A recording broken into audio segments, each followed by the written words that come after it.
Okay, welcome everyone. As people are entering into our program, I'll just say a few words about some of our upcoming programs at the New York Museum of Art. We do have some nice programs scheduled to kick off 2021. On Thursday, January 14th, we have an Escape from the Ballantine House program at 7 o'clock. This is set in the Newark Museum's Victorian era mansion, and you and your friends must race the clock as you try to find the hidden Ballantine beer recipe and escape the house before you get caught. And tickets are available on our website for that particular program. We also have a nice Community Day program for Martin Luther King Day coming up on January 18th. We'll tell you a little bit more about that at the end of the program. And also looking ahead to next month, our next Ask the Astronomer program is going to be on February 2nd. And we're very excited to have Jill Tarter, a very renowned astronomer, and her specialty is SETI, the search for extraterrestrial intelligences. We'll be giving us an update on what's the latest in SETI research.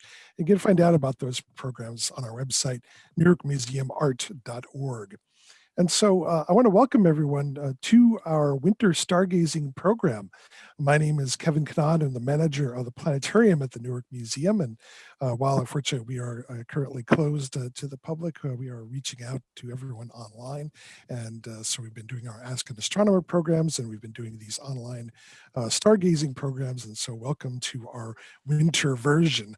And tonight we have a very special program for you. We're going to take you on a little journey here to Arizona. We're going to go visit Mount Lemmon, and we've got a very nice observatory out there. And we've got Travis Deo, and we've got Vanessa Grissieu, who is going to be giving us a little tour of the nighttime sky using a really big telescope out at the Mount Lemmon SkyCenter.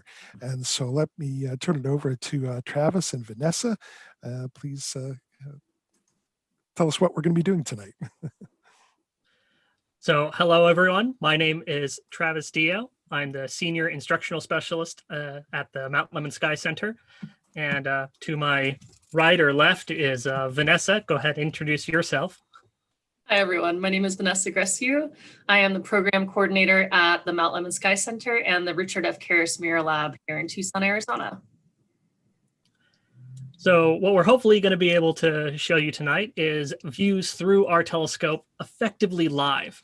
So I'm actually going to start sharing my screen, which will show the actual computer on Mount Lemmon. I'm actually not up there. We can actually completely remotely control our telescope, which is quite exciting. But what you can see right here is actually two cameras inside of our dome. This is our 32-inch Schulman Telescope donated by the Schulman Foundation. And its entire purpose is for public outreach in astronomy and remote astrophotography. So Vanessa may bring this up a little bit later, but you can actually buy time on this telescope and take your own images through this scope. And keep in mind, all the pictures that we're going to be showing you tonight are pretty much, 5-10 second exposures kind of integrating over time.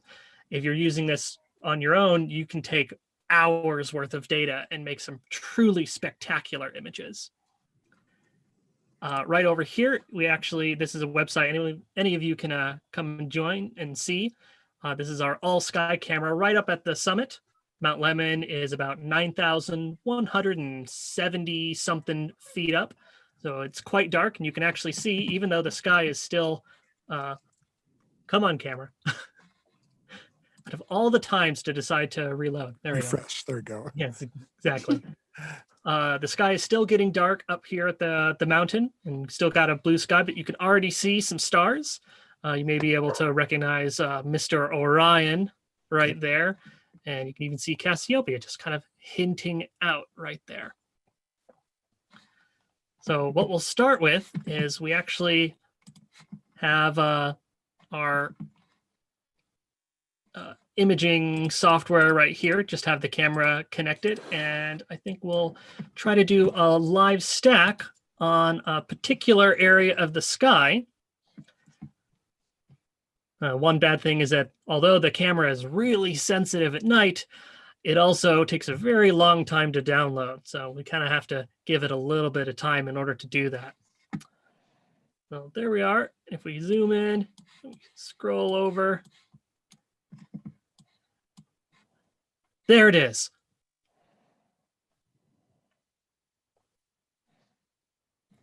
May not be super impressive in this image. Our camera is actually a monochrome. And so we're looking at all the color right now. We're not doing, red or blue or green. We're just looking in the clear filter. But this is actually Neptune through the telescope right now. And you can see when we go back over to, this is where the telescope is pointing up in the sky. It's still relatively bright out. That's why the camera is overexposing. But here in the software, you can see Neptune, and then just below to the left of it is Triton, its largest moon. Neptune is currently about, how far away was it, Vanessa? It is 2.8 billion miles from Earth right now. So yeah, pretty far away. Very far away.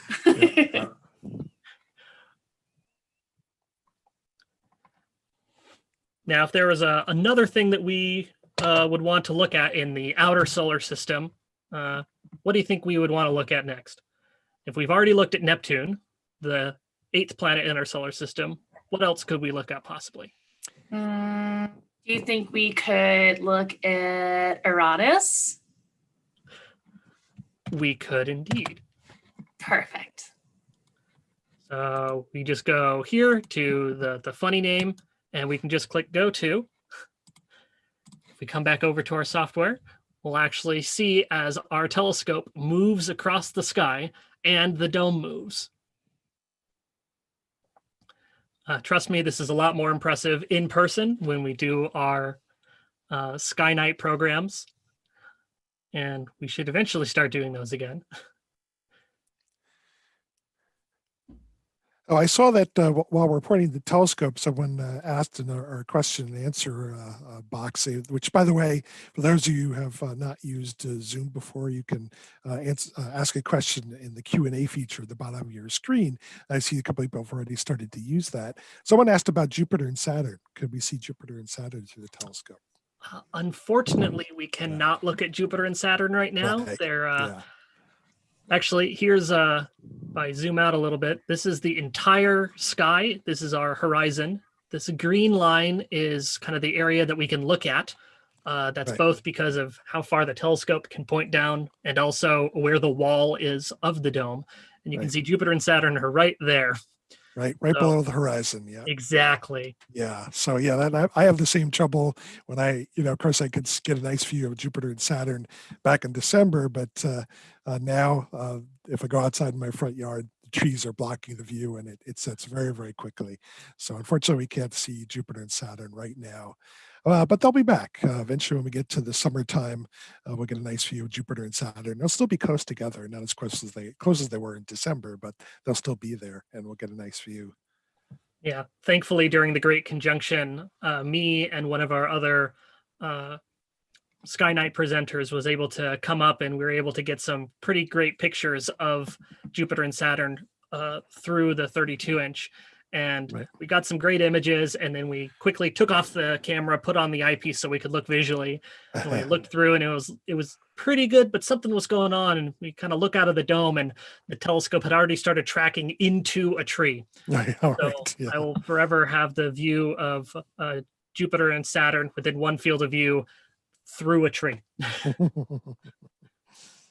So here we are looking at Uranus. This is let's see, a 10-second image. And Uranus is, of course, very bright in a 10-second exposure. We, again, cannot see color. However, you can actually see that there's a good number of stars around in the field of view, and a few of them right around Uranus are actually some of its moons. So I'm going to quickly bring up a software for me, and I believe Kevin may have it already available.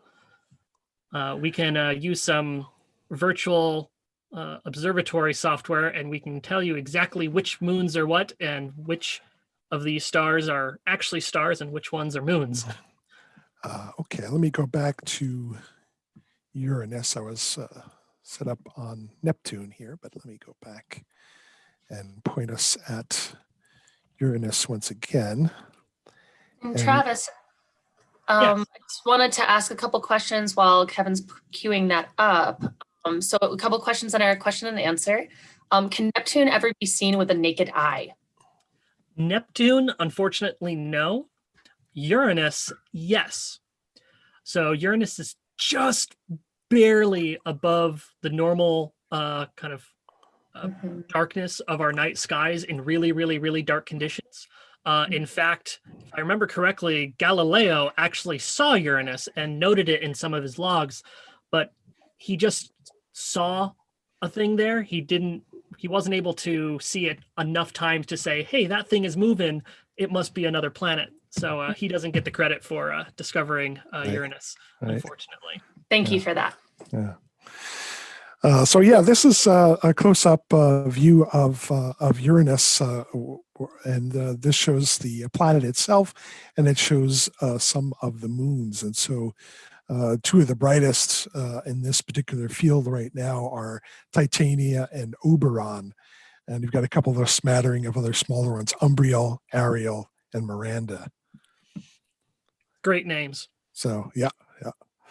All related to Shakespeare characters. Is that correct? I think that's the naming convention for Uranus, is that the moons are usually named after characters from Shakespeare, Yeah, Uranus is one of these weird planets where, instead of being named after a Greek god, it's a Roman equivalent, or sorry, other way around. Instead of being a Roman equivalent of a Greek god, it's actually a Greek titan, Uranus, which was the husband of Gaia. And when they decided to start naming its moons, instead of going on characters that were related to Uranus in mythology, they kind of went with kind of sky spirits in Shakespeare, the king and queen fairies, I believe it is, in Midsummer's Night Dream. Right. And then that kind of just stuck. And so they just kept naming them in that direction. Great. So Travis, we have another question. Are we going to be able to see Venus tonight? No, not Venus. Though even if we were able to point at Venus, it would be probably the worst image I could possibly show you. a little too bright, right? Yeah, so this is our whole, if everybody can see, this is our whole camera sensor. You can see how small Uranus is on our field of view. And in a 4-second exposure, that's also how bright it is. Right. If I were to take a 1-second exposure of Venus, it would be probably this big around. Mm-hmm. Not in terms of how actually big it is on the sky, but just how ridiculously bright Venus is. Yeah. Venus is just insane. I could actually give an equivalent. That's actually a great segue. So let's quickly look up how bright is Venus right now. That's a good question. Okay, way too bright. That is the correct answer. Thank you. Yeah, it's at its brightest, it's -4, and so that's it's currently pretty overwhelming. 3.8. So it's 3.8. Pretty close. Right. Yeah. So what I could do is show an equivalent bright star. So what's that nice bright one in Taurus? Aldebaran? Yes, the Eye of the Bull. Eye of the Bull. Yep, Aldebaran. Yep. So let's find it in our giant list. There we go. Aldebaran. Not Alderon. That got blown up. No spoilers. Oh. That was 7.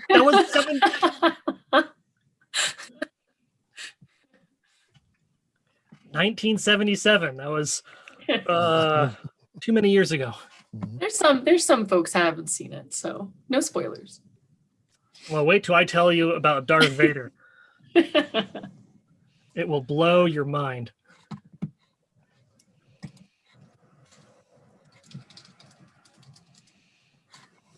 Oh, and I didn't show the telescope moving. I'm so sorry. Oh, that's okay. You can see it's starting to get really dark. If your screen is kind of dark like mine, you may want to brighten it up so you can look through. You can still see, though, that the telescope's kind of pointing in this general direction in this camera and over here in this one. If we come here and we say start, this is just doing 1 second exposures. And it's actually going to be doing some live stacking for us. But this is the brightest star in Aldebaran. There we go. Ooh. So we can see there's a star there's a star there, and then right here, the super bright one with some awesome spokes is Aldebaran. Yeah. Ooh. Yeah. Very About nice. 65 light years away.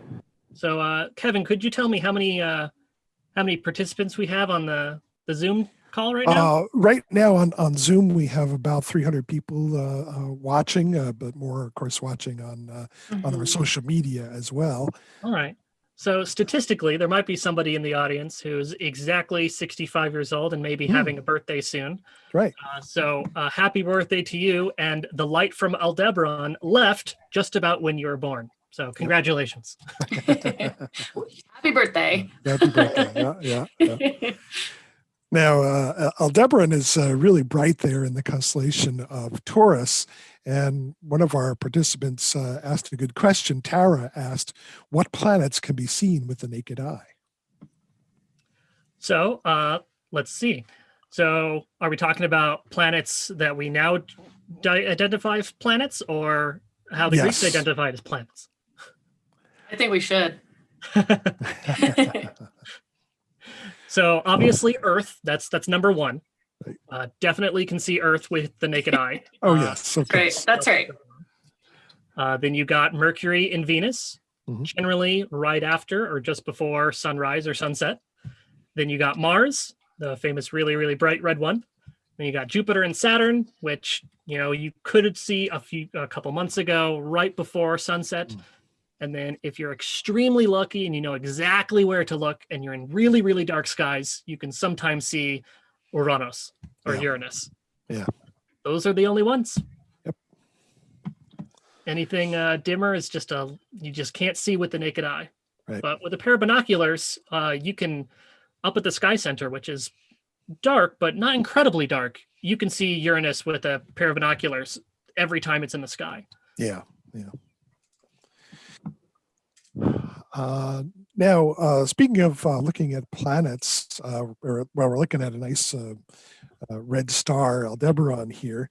Someone is asking, Anita, I believe, is asking, can we see Mars through the telescope?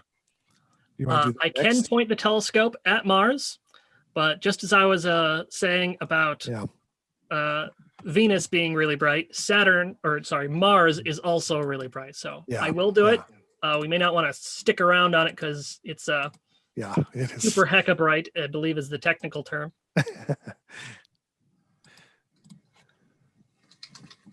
And in fact, I'm gonna bring up a little piece of software. You might have noticed on our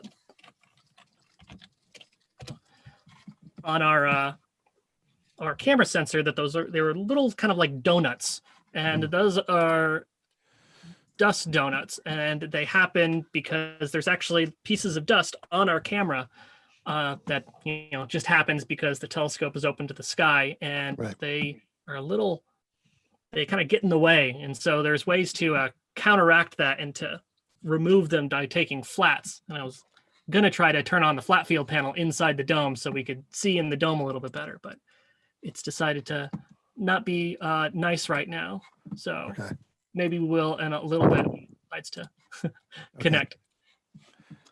But here, let's go ahead and do our live stacking again.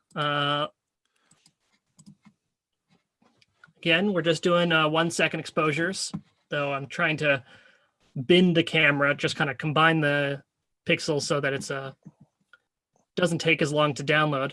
But this is no longer Aldebaran. This is Mars. Yeah. So And you actually can kind of tell that it's not the same as what we just looked at. Notice how wide these diffraction spikes are. It's not because it's out of focus. It's because Mars is not a pinpoint of light like stars are on our sky. Instead, Mars is actually, a disk. And so you can actually get that differentiation. Now, what I'm going to try, let's try to change a filter, and let's try to do as short of an exposure as we possibly can, and as fast of an exposure as we can. I think I just said that twice, didn't I? So we're using a different filter, which lets in just a tiny little bit of light, and we're using a very short exposure. And hopefully that will allow us to actually see the surface detail on Mars. Of course, if we go too short, the camera actually won't actually download the image. It just can't do super short exposures. Right. Yeah, this camera in particular is really meant for much fainter objects, and so that's why it's kind of the planets are kind of so overwhelming for this camera. Yep. So yeah. So there it is. So I don't think that's actually the surface. Yeah. Let's try to do one other way, just in case we can try it. Let's. Oh, wrong button.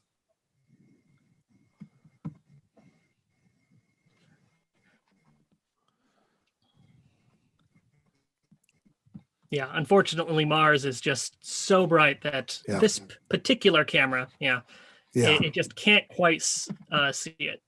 Right. So how about we go to something that we actually can see? Yes, that I was going to suggest. Let's pick something a little bit dimmer that this camera can give us a good view of. Yeah, something dimmer, but some may recognize by the name. We're going to M31. There you go. It's in the constellation of Andromeda. It's about 2.5 million light years away. And it's about 2 or 3 times the size of our Milky Way galaxy. Let's see if anybody figures it out in the Q&A.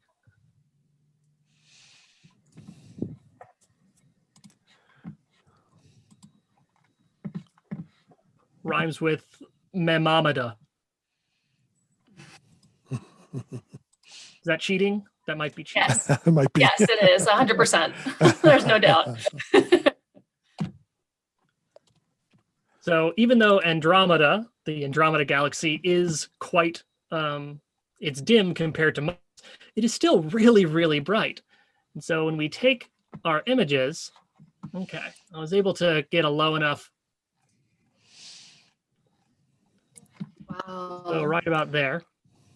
So this is the very center of the galaxy. And I'll actually go, let's do 30-second exposures. How's that? Ooh, all right. Let's see. Good. So what this software will allow us to do is it'll continually take 30-second exposures and continue to stack them on top of each other. And that should give us a really nice image as it goes. But you can already see right here is the center of the galaxy. Right here. And you can actually see just faintly right there is actually a dust lane. So that is some dust and gas in space in Andromeda that is obscuring and blocking the light. There we go. Oh, there we go. Yep. Wow. So there's 30 seconds. So if we go back to that's how we saw it before. And then as we see the dimmer and dimmer stuff in the image,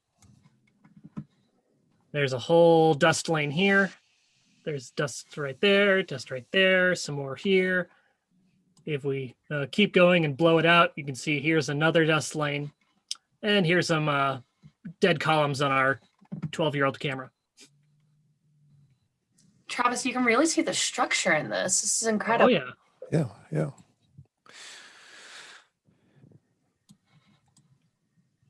Look at that. Oh, that's nice. They got some nice dust, clouds of dust in there. So Mhm. it's always amazing looking at Andromeda. It's like looking at a next door neighbor. It's like, looking out the window and see your neighbor's house down the block.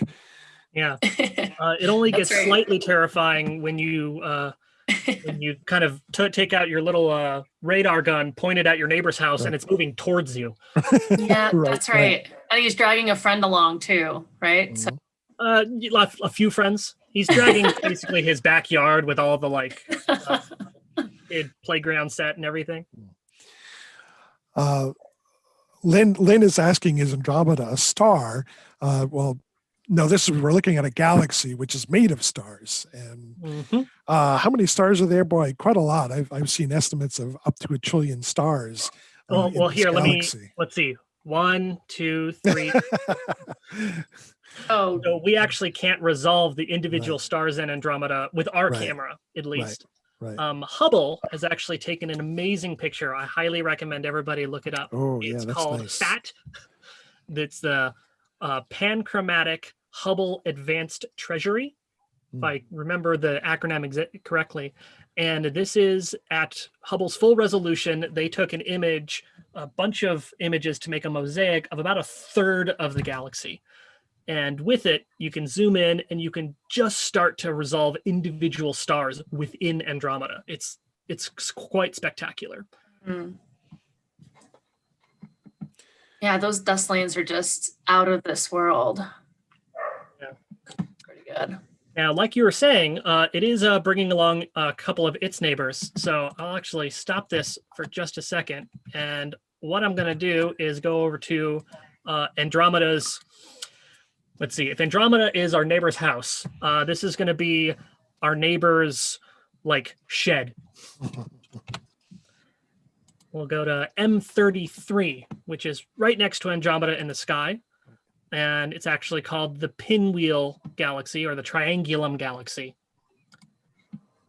And it's only a little bit farther. Instead of 2.5 million, it's 2.8 million, give or take, 7 feet, something like that. Right. I saw one of the questions from our participants. Marissa asked whether or not Andromeda has planets. And yeah, probably quite a lot. Yeah. I believe the current estimates for the Milky Way, based on the Right. research from the Kepler Space Telescope, and TESS is now starting to get some more. They estimate in the Milky Way galaxy, there's somewhere around 1 billion Earth-sized planets. If we're talking about planets in general, including gas giants, they actually outnumber stars 2 to 1.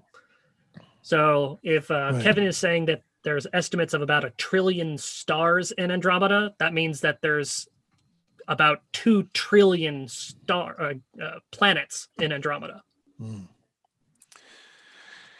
A couple of people have also been asking about a little bit more about Andromeda. Does it have a black hole?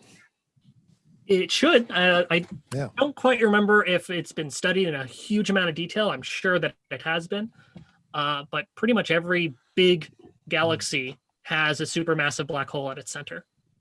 Yeah. In fact, I think I read not too long ago that there might even be two large black holes near the center of Andromeda, but I haven't Playing heard tango. anything. Yeah, they were playing tango. I Yeah, assume. that's been said about our our galaxy as well. It's really interesting. Yep. I wonder if one day we'll discover that that's a commonality.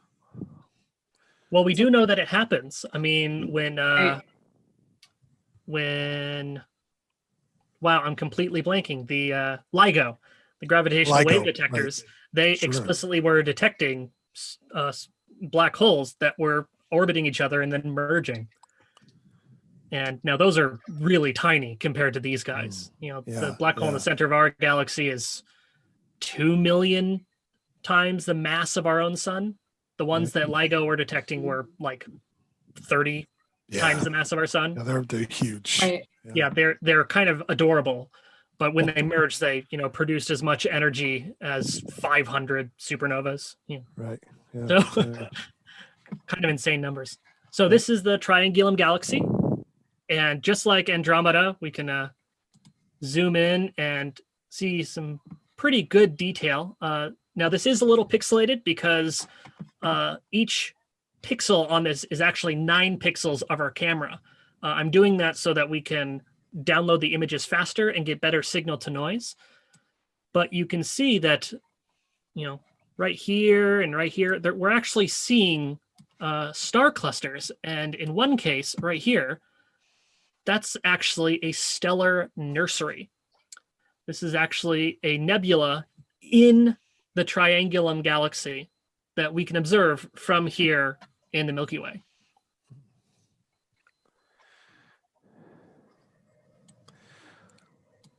You can see some more dust lines. Triangulum is a spiral galaxy, but it's not a very impressive spiral. Right. The Milky Way has, I think, 4 main arms. Andromeda has kind of a raw arm and ring system to it. The Triangulum is not nearly as distinct, and it's because it's much smaller. Yeah. But you can see just how many splotches you see. Yeah. And Vanessa, if you want to possibly link people to our ridiculous image of M33 from our website. Yes, I will be happy to do that. Yeah, what we're looking at right now is the combined light of 3 minutes. A few years ago, one of our great astrophotographers, Adam Block, who you may have heard of before from APOD and stuff like that. Sure.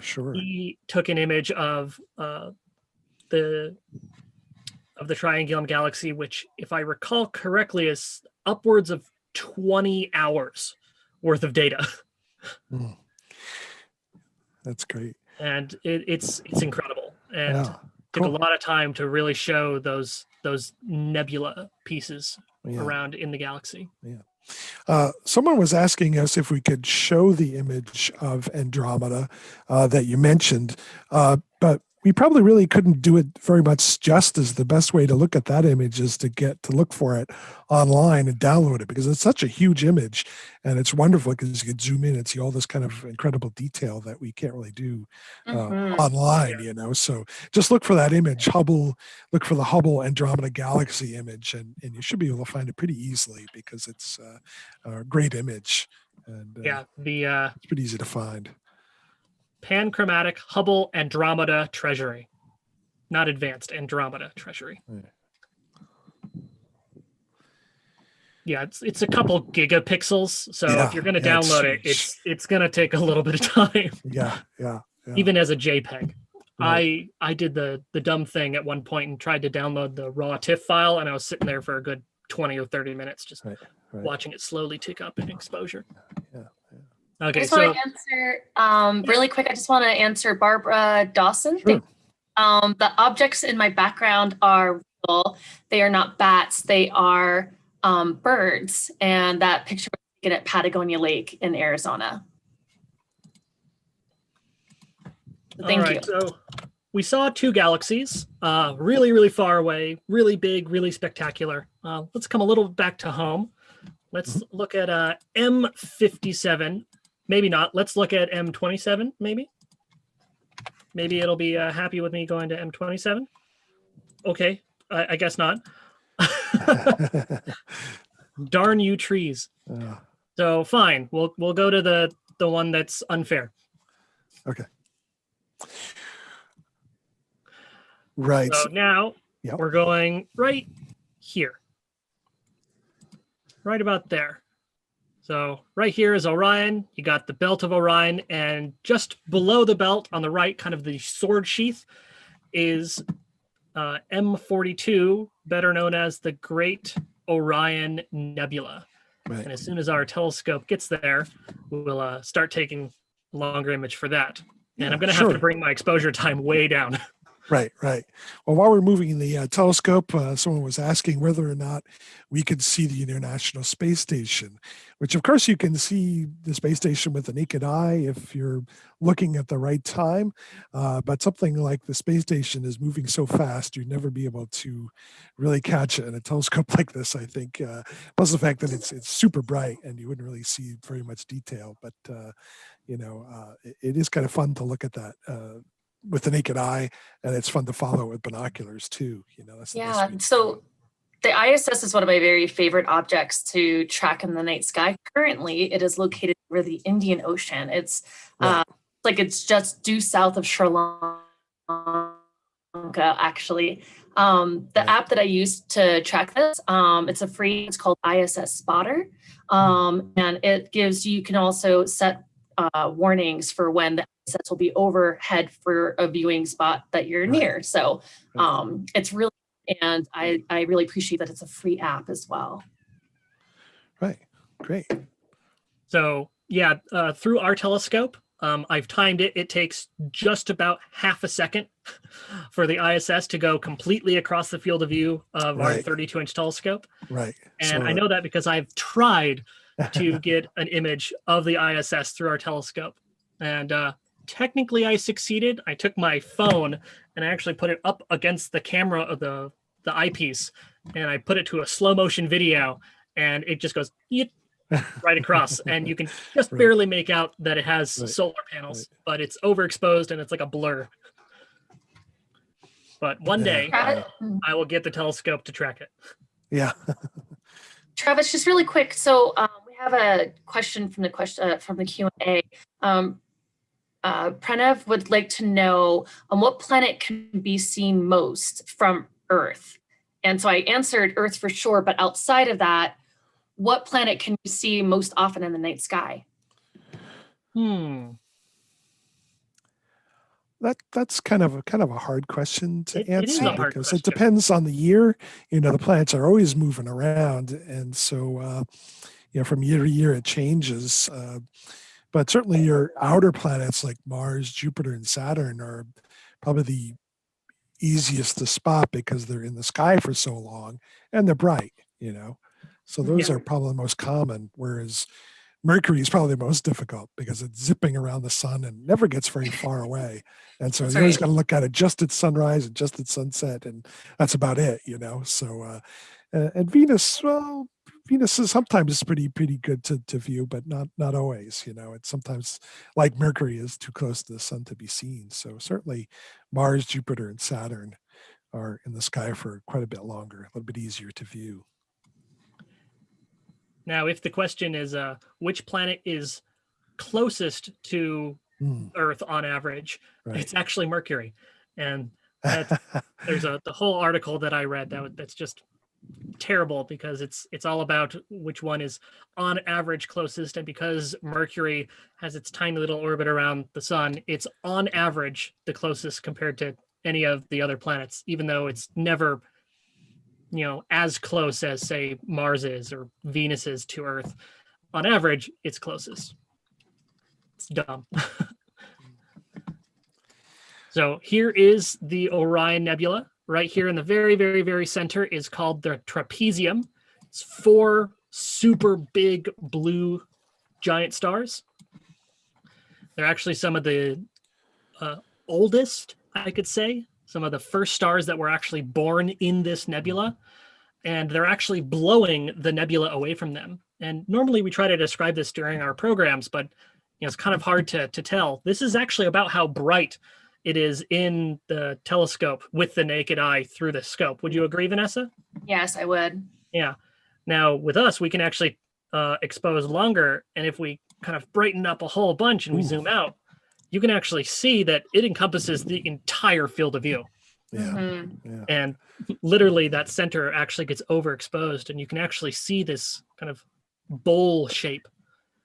And that's because those stars are literally blowing with their solar wind the rest of the nebula away from them, which is super cool. Now I think if I get this just right, I'm able to zoom in and find it. Here we go. This star right here, you see this very faint, let's see if I can.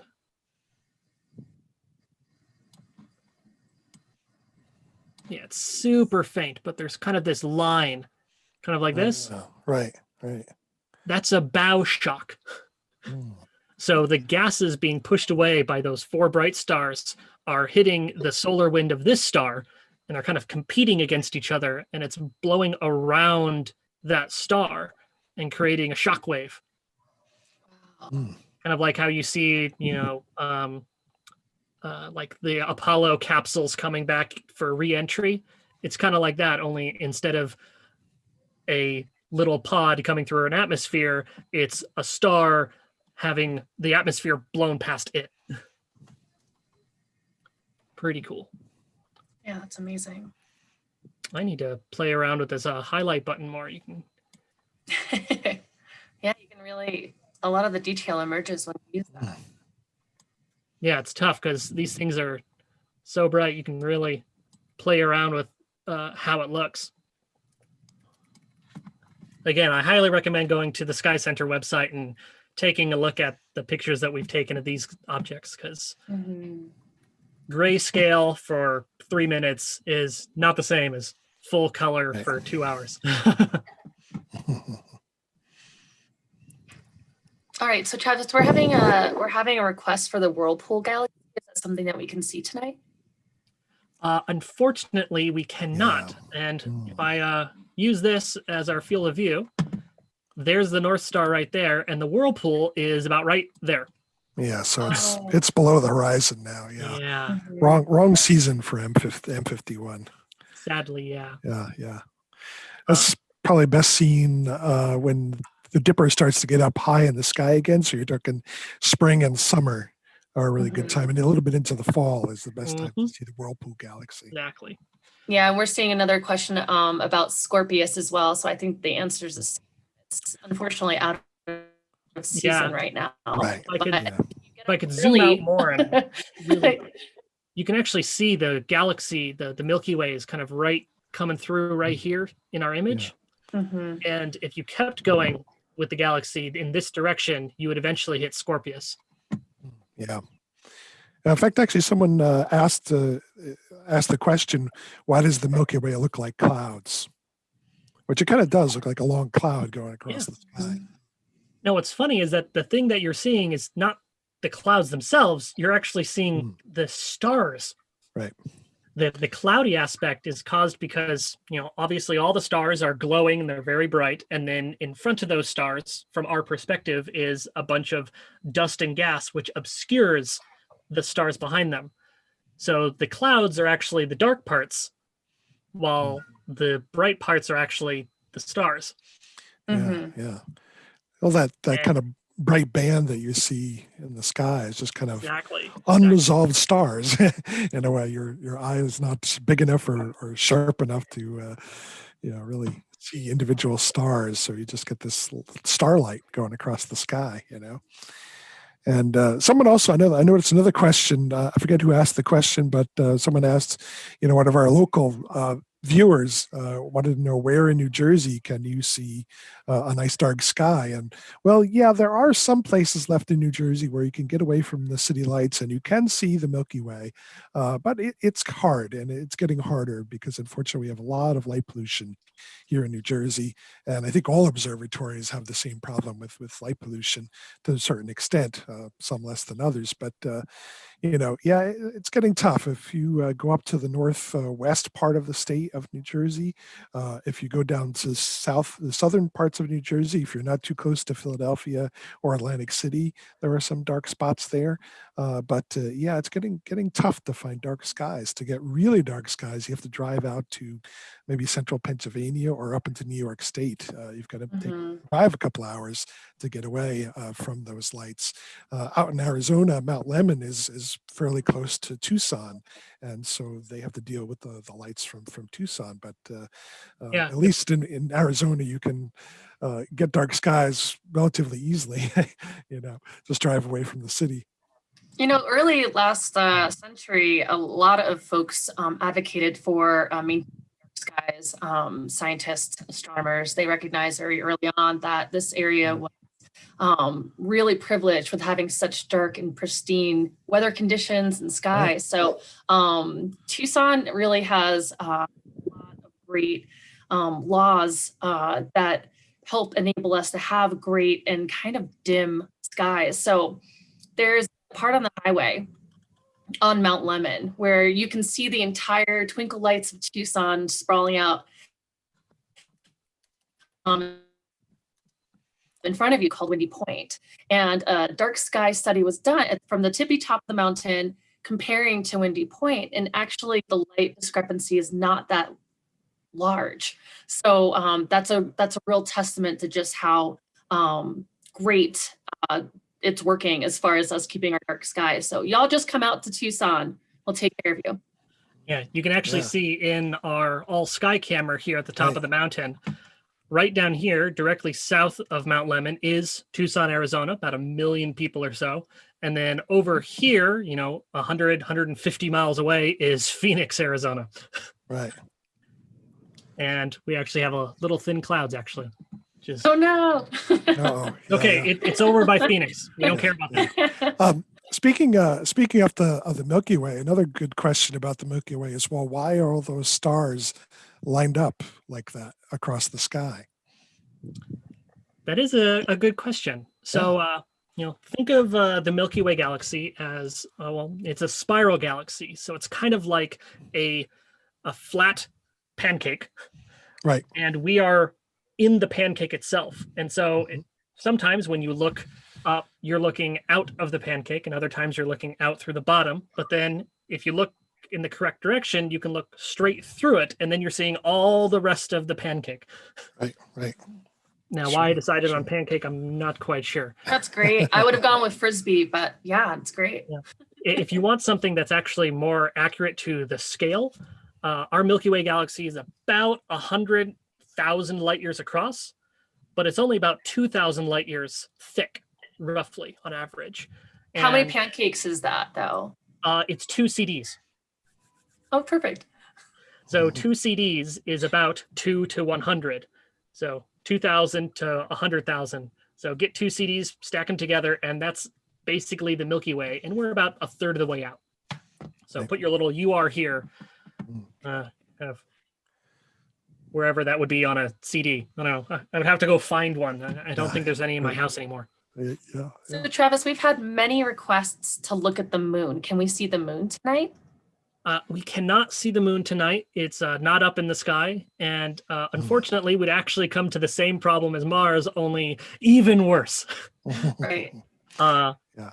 We had a very, very short exposure in the hydrogen alpha filter. We could see a little bit of the detail if it was like a half moon, something like that. But if it was full moon, just give up.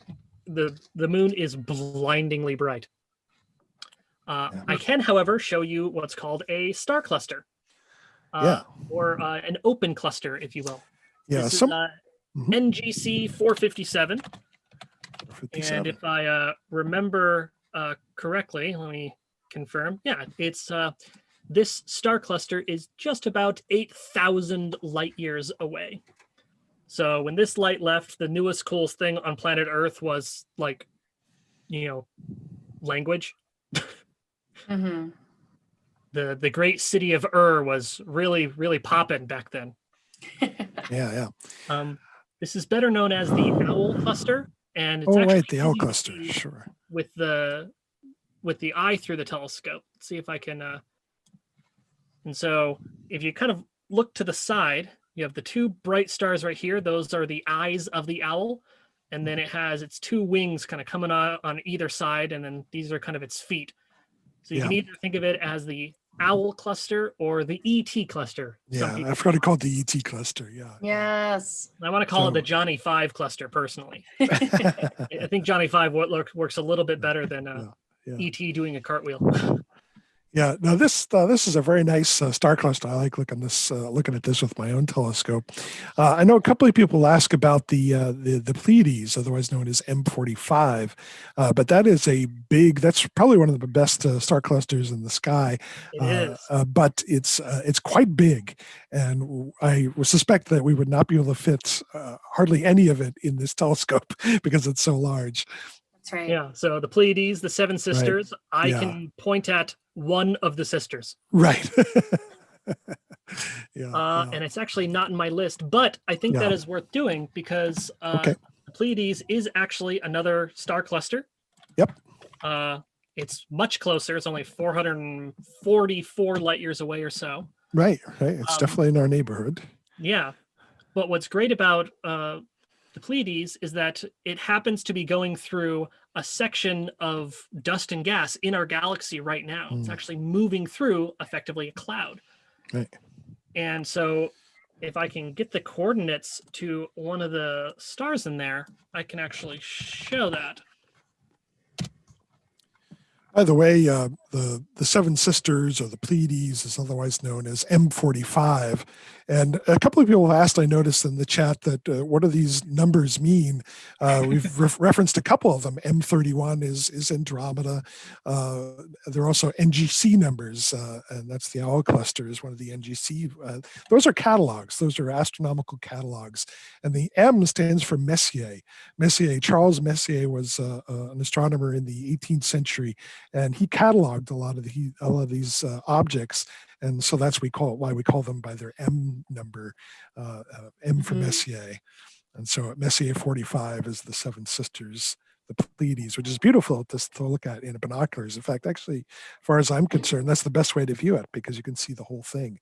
And That's right. even in a small telescope, you tend not to be able to see the whole thing, and so a pair of binoculars is really great to look at. When we're doing our nightly Sky Night programs, we have our 32-inch telescope, and then attached to it, we have a little 6-inch refractor, which for a refractor is quite large still.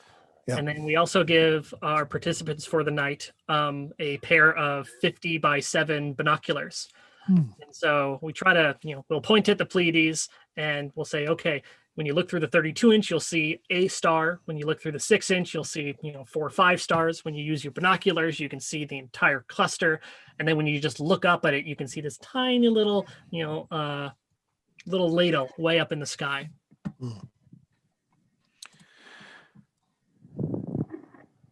So let's see if we can start taking some images of one of the brighter stars in it. This is Morope, one of the sisters. Yep. And I'm actually going to take a longer exposure. Before I do, though, if we zoom in, right there. Oh, yeah. Is a little nebula. little puff of gas. Yeah, I can't quite remember what the name of that nebula is. I think it might be called literally the Morope Nebula. Oh, yeah. Yeah, that's what it is. It's the Morope Nebula. Yeah. That's right. NGC 1435, in case you want to not remember a number for it. If we go up to 30 seconds and we do that again. Yeah, so we get just Morope, and then there's a few other stars in the cluster. Right. The cluster has, a couple thousand members. Right. But to the naked eye, it's not really 7. Yeah, usually 5 or 6 is the most that you can see. Usually. By the way, someone mentioned in the chat here that there's an aria named "The Great Bear and the Pleiades." Peter Grimes, the opera Peter Grimes has an aria named after him. So, I'm not familiar with that. Oh, there's a nice shot of the Morope. There you go. Wow. Right? Yeah. Morope Nebula there. That's so nice. You have that really bright. Here's technically the Morope Nebula right there, that tiny little guy. And then there's this diffuse nebula that goes through the whole field. And then this right here, that is a reflection from one of the other stars in the cluster. Yeah.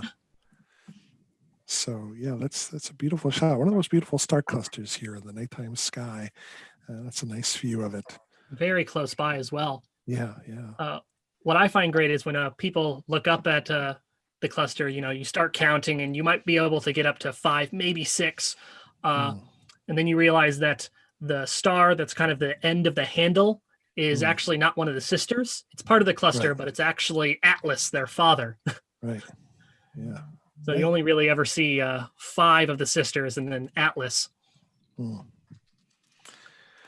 Now, we are almost out of time for our program tonight. We might have time for maybe one more object, and boy, it's kind of tough to choose. Someone asked about the Crab Nebula, but someone else also asked about the Horsehead Nebula. What do you think, Travis? Can we get one of those? I wonder if do we have the ability to do a poll? I don't think we have a poll set up at the moment, unfortunately. Well, then, in that case, I'm going to say Kevin's choice. Let's. I would say let's try the Horsehead if you think we can do a decent job of that, because that's a tough one to spot from here in New Jersey. It is. And in fact, I would say that it's nearly impossible to see without a really, really dark sky and Right. camera. Yeah. I And it's- personally have never been able to see it through a telescope with my own eye. Right, right. Challenging object. It's quite a challenging object, even though it's famous. You open up an astronomy textbook and you're almost guaranteed to see a picture of the Horsehead Nebula, but Right. it's quite small and very challenging object to see. Yeah. So, And the reason is because, Curious. if you think of the Horsehead, the color that you're seeing is red. And our eyes are not sensitive to red, especially at night, where our eyes are actually most sensitive to green light, which is why astronomers love using green laser pointers. Right, They're also right. great on cats, but that's a different question. yeah. But we And- use that to our advantage though too, where we operate by red light so that we Yes. don't disturb our night vision. So it's Exactly. and a curse. Yep. So let's definitely do 30 seconds. We Okay. should be fine with just using clear. We want to get as much light coming into the camera as we possibly can. Right, right. While we're Can I waiting, just- sure, go ahead. No, I just wanted to say thank you so much to everyone that's Sure.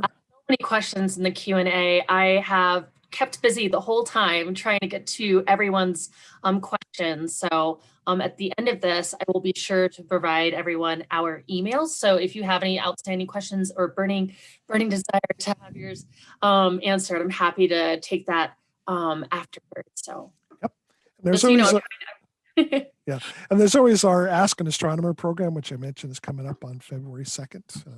And ask some of those questions at that point as well. Oh, nice. All right. So Nice view I'll of the just Horsehead. spy a There we little go. bit, but there we go. There is the Horsehead Nebula. Yeah. And I'm so glad that we were able to see it. If we kind of up the right here, this right here is from the star Alnitak, which is Right. the star on kind of, if Orion is facing us, it's his right hip. Right. Right.